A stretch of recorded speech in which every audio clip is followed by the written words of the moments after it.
5월 31일 민트TV 뉴스입니다. 오늘의 주요 뉴스입니다. 인천시가 2025년 도시기본계획에 대한 전면 수정 작업에 들어갑니다.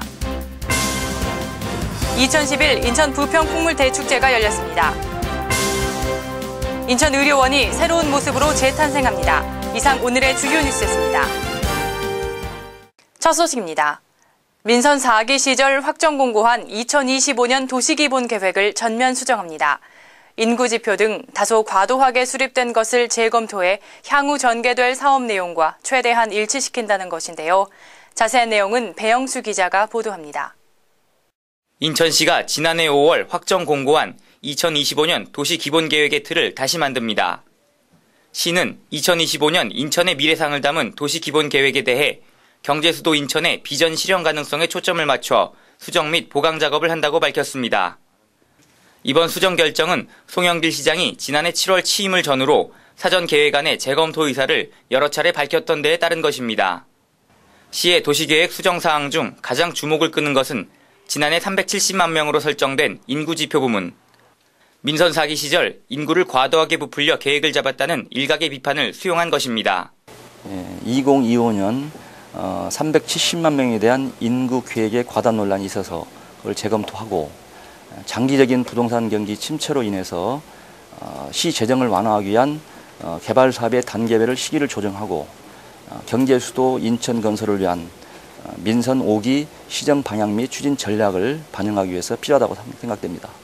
시의 방침대로 인구지표가 축소 설정될 경우 지역 생활권 인구계획 변경 등에 따라 각종 개발 사업의 조정과 변화 등이 일어날 전망입니다. 민트TV 뉴스 배영수입니다. 급변하는 사회 정세 속에서 자랑스러운 우리 문화가 조금씩 잊혀져 가고 있는데요. 인천에서는 97년부터 해마다 풍물축제를 마련해 그 맥을 이어가고 있습니다. 보도에 오병민 기자입니다. 인천의 모든 풍물패들이 한자리에 모였습니다. 풍물패의 신명나는 리듬과 태평소 연주에 관객들도 덩달아 흥이 납니다.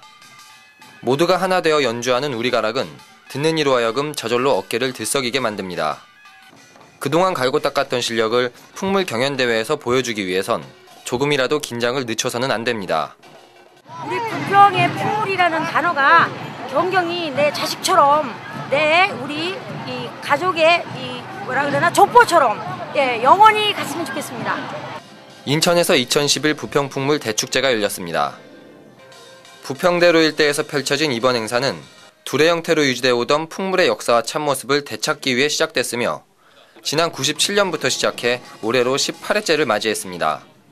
이 북, 장구, 징, 꽹가리 이 네 가지 풍물은 그냥 그 뚫기는 소리의 악기가 아니라 동서남북 또 봄, 여름, 가을, 겨울 심신의 모든 것들을 다 다스리고 울리고 퍼져나가게 하는 그런 것들과 상징이 있는 아주 중요한 것입니다. 농번기 때 풍년을 기원하기 위해 시작된 풍물축제. 현대문화에 밀려 점점 사라져가는 우리 문화가 이런 축제로 인해 계속해서 이어져 나가길 기대해봅니다. 민트TV 뉴스 오병민입니다. 시립병원 하면 흔히 비용은 저렴하지만 시설은 낙후된 이미지를 떠올리시는 분들이 많을 텐데요. 인천 시민들은 이제 시립병원에서도 현대화된 양질의 의료 서비스를 받을 수 있습니다. 인천의료원이 지난 26일 시설 현대화 사업 준공 및 HI 선포식을 개최했습니다. 그동안 인천의료원은 쾌적한 진료 환경을 구축하기 위해 리모델링 사업과 시설 현대화 사업을 진행해왔으며 딱딱한 의료원 이미지를 친근하고 포근하게 바꾸기 위해 다양한 개선 방안을 모색해왔습니다. 한 15년 이상의 세월이 흐르는 동안에 정확한 투자가 원활히 이루어지지 못해서 인천 시민들이 건강을 지키는 데 불편한 환경으로 되었고 이로 인하여 경영 악화는 물론이고 낙후된 이미지 병원으로 시민들께 인식될 그런 위기에 처해 있는 상황이었습니다. 이날 행사는 송영길 인천시장 외 약 200여 명의 내빈들이 참석해 새로워진 인천의료원의 모습을 축하했으며 행사가 끝난 후 병원을 둘러보면서 인천에도 양질의 의료 서비스를 선보일 수 있는 시립병원이 탄생한 것에 큰 기쁨을 표했습니다. 한편 조승현 인천의료원장은 시민들의 사랑이 있었기에 인천의료원이 발전할 수 있었다며 앞으로도 자기 혁신과 지속적인 노력을 통해 시민들에게 최상의 의료 서비스를 제공할 수 있도록 최선을 다하겠다고 밝혔습니다. 오늘의 단신입니다. 지식경제부는 지난 26일 지역연구 육성사업 22개를 신규 과제로 선정하고 향후 3년간 최대 6억 원을 지원키로 했습니다. 광역별로 1개 사업씩을 선정한 지경부의 이번 사업에서 인천시는 지역 특산품 중 하나인 꽃게 가공 산업을 집중 육성해 인천 꽃게를 브랜드화한다는 방침을 세웠습니다.